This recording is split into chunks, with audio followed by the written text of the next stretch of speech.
सभी भाइयों को राम राम, जय श्री राम। मैं माँ लक्ष्मी ट्रेडर्स, पीतला रोड, सिंदौली, शाजापुर। मेरे पीछे फसल देख रहे हैं, धान की फसल है जो 70 से 75 दिन के आसपास की धीमे धीमे होने वाली है। एक समस्या आती है, हर साल आपको देखने को मिलेगी। हर साल समस्या आपको देखने को मिलेगी कि धान में जैसे हल्दी रोग के नाम से जब जाना जाता है, और आपका कंडुआ रोग या फॉल स्मट के भी नाम से जाना जाता है।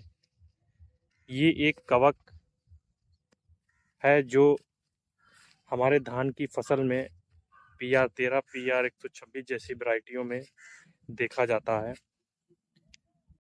और ये समस्या हर साल किसान भाइयों के धान की फसल में देखने को मिलती है।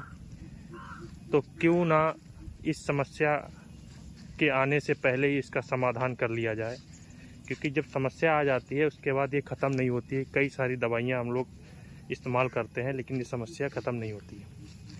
अब इस समस्या को ख़त्म करने के लिए आप इसको शुरुआत में ही आप इसका प्री में अगर ट्रीटमेंट देते हैं तो ये समस्या ख़त्म हो जाएगी।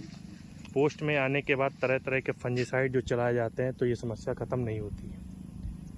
अच्छा, ये समस्या आती क्यों है, किन कंडीशनों से आती है? तो ये 3 कंडीशनों से आती है। आपका एक तो बीज संक्रमित होता है, उसकी अगर आपने गलत पॉट डाल दी है, बुवाई कर दी है। दूसरी समस्या आती है कि अब जो कंडुआ रोग जिस खेत में लगा होता है उसके बीज ज़मीन में गिर जाते हैं और ठंडी में वो ज़िंदा रहते हैं, और जब आप दोबारा खेत में धान की बुवाई करते हैं फिर वो मिट्टी के द्वारा फिर से प्रवेश कर जाते हैं। तीसरी कंडीशन आपकी हो सकती है वातावरण। आपने देखा होगा अप्रैल, मई, जून के आसपास बारिश होती है, और जो बारिश होती है वो बौछारी बारिश होती है, बादल बने रहते हैं।